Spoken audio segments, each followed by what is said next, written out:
പാർട്ടിക്കുള്ളിൽ രണ്ടും കൽപ്പിച്ച് പോരാട്ടത്തിനിറങ്ങുകയാണ് ശശി തരൂർ എം പി. കോൺഗ്രസിന് തൻ്റെ സേവനം ആവശ്യമില്ല എങ്കിൽ മറ്റു വഴികൾ നോക്കുമെന്നാണ് ശശി തരൂർ പറഞ്ഞിരിക്കുന്നത്. സ്വതന്ത്രമായി അഭിപ്രായം പറയാനുള്ള അവകാശത്തെ ജനങ്ങൾ അംഗീകരിച്ചിട്ടുണ്ടെന്നും അതുകൊണ്ട് തന്നെയാണ് 4 തവണ താൻ എം പിയായി തെരഞ്ഞെടുക്കപ്പെട്ടത് എന്നും സൂചിപ്പിച്ച ശശി തരൂർ ഒരു പോരാട്ടത്തിന് അംഗം കുറിച്ചിരിക്കുന്നു എന്ന് വേണമെങ്കിൽ പറയാം. ഒരു ഇംഗ്ലീഷ് ദിനപത്രത്തിന് നൽകിയ അഭിമുഖത്തിലാണ് തരൂറിൻ്റെ പാർട്ടിയെ വെല്ലുവിളിക്കുന്ന തരത്തിലുള്ള ഒരു പരാമർശം വന്നിരിക്കുന്നത്.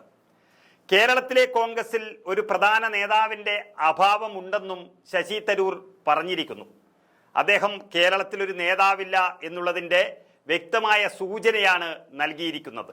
പാർട്ടി അടിത്തട്ടിൽ നിന്ന് തന്നെ വോട്ടർമാരെ ആകർഷിക്കണമെന്നും അതിന് കഴിയുന്നില്ല എങ്കിൽ ഇനിയും വലിയ തിരിച്ചടികൾ നേരിടേണ്ടി വരുമെന്നുള്ള സൂചനയും തരൂർ നൽകിയിരിക്കുന്നു. നന്നായി പ്രവർത്തിച്ചില്ല എങ്കിൽ കോൺഗ്രസ് 3ാം തവണയും കേരളത്തിൽ പ്രതിപക്ഷത്തിരിക്കേണ്ടി വരുമെന്നും ശശി തരൂർ മുന്നറിയിപ്പ് നൽകിയിരിക്കുകയാണ്. ഒരു പാർട്ടിയുടെ എം പി, അതും AICC അധ്യക്ഷ സ്ഥാനത്തേക്ക് മത്സരിച്ച ഒരു വ്യക്തി വ്യക്തമായ ചില മുന്നറിയിപ്പുകൾ നൽകുന്നത് പാർട്ടിയെ വലിയ രീതിയിൽ പ്രതിസന്ധിയിലാക്കി എന്നു തന്നെ വേണം പറയാൻ. കോൺഗ്രസിന് ദേശീയ തലത്തിലും ഇനി തിരിച്ചടിക്ക് സാധ്യതയുണ്ട് എന്നാണ് ശശി തരൂർ പറഞ്ഞിരിക്കുന്നത്.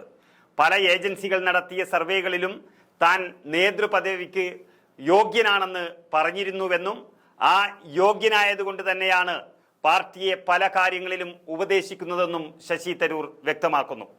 സോണിയാഗാന്ധിയും മൻമോഹൻ സിംഗും കേരളത്തിൽ നിന്നുള്ള രമേശ് ചെന്നിത്തലയും ആവശ്യപ്പെട്ടതുകൊണ്ട് മാത്രമാണ് ഈ കോൺഗ്രസ് പാർട്ടിയിൽ താൻ എത്തിയതെന്നും തൻ്റെ കഴിവുകൾ പാർട്ടി വിനിയോഗിക്കണമെന്നും ഇല്ലാത്ത പക്ഷം തൻ്റെ വഴി നോക്കുമെന്നും അദ്ദേഹം പറഞ്ഞിരിക്കുന്നു.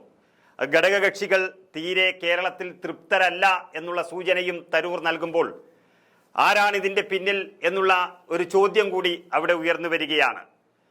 പ്രത്യേകിച്ച് മുസ്ലിം ന്യൂനപക്ഷങ്ങളോട് അല്ലെങ്കിൽ മുസ്ലിം ലീഗിനോടൊക്കെ വളരെയധികം അടുപ്പം കാണിച്ചിട്ടുള്ള ശശി തരൂർ കേരളത്തിൻ്റെ മുഖ്യമന്ത്രി പദത്തിലേക്ക് വരികയാണെങ്കിൽ ഒരു കാലഘട്ടത്ത് ശശി തരൂറിനെ ഏറ്റവും അധികം അനുകൂലിച്ച മുസ്ലിം ലീഗ് എന്തുകൊണ്ട് തൃപ്തരല്ല എന്ന് ശശി തരൂർ പറയുമ്പോൾ അതും പാർട്ടിയെ പ്രതിസന്ധിയിലാക്കും എന്നുള്ളത് ഉറപ്പാണ്. കേരളത്തിലെ കോൺഗ്രസിനുള്ളിൽ ഐക്യമില്ല എന്നും കേരളത്തിലെ കോൺഗ്രസിന് നേതാവിൻ്റെ അഭാവമുണ്ടെന്നും ശശി തരൂർ പറഞ്ഞു വെക്കുന്നത് ആരെ ലക്ഷ്യം വെച്ചിട്ടാണ് എങ്കിലും അദ്ദേഹത്തിന് താൻ തന്നെയാണ് മുഖ്യമന്ത്രി സ്ഥാനാർത്ഥി എന്നുകൂടി വിളിച്ചു പറയുന്നതാണ് ഇപ്പോൾ നമ്മൾ കണ്ടത്. ശശി തരൂർ പലപ്പോഴും പാർട്ടിയെ പ്രതിസന്ധിയിലാക്കുന്ന രീതിയിൽ സംസാരിക്കാറുണ്ടെങ്കിലും ഇത്ര കടുപ്പിച്ച് പാർട്ടിക്കുള്ളിലെ അവസ്ഥ പറയുന്നത് ഒരുപക്ഷെ ഇതാദ്യമായിട്ടായിരിക്കാം.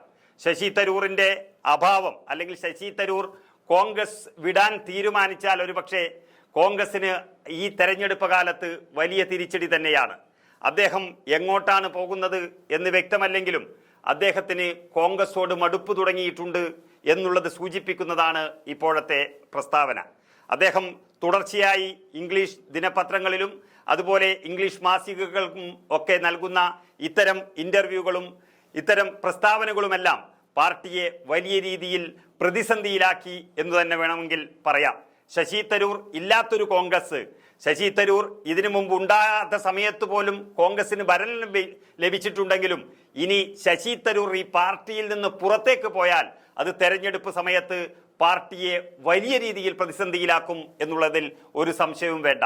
രമേശ് ചെന്നിത്തല ആവശ്യപ്പെട്ടുകൊണ്ടാണ് താൻ ഈ പാർട്ടിയിലേക്ക് വന്നത് എന്ന് പറയുമ്പോൾ അദ്ദേഹവും ഒരുപക്ഷെ കാണുന്ന നേതാവ് രമേശ് ചെന്നിത്തലയാണ്, അല്ലെങ്കിൽ താൻ തന്നെയാണ് നേതാവ് എന്ന് വിളിച്ചു പറയുന്നതാണ് ഇപ്പോഴത്തെ തരൂറിൻ്റെ പ്രസ്താവന.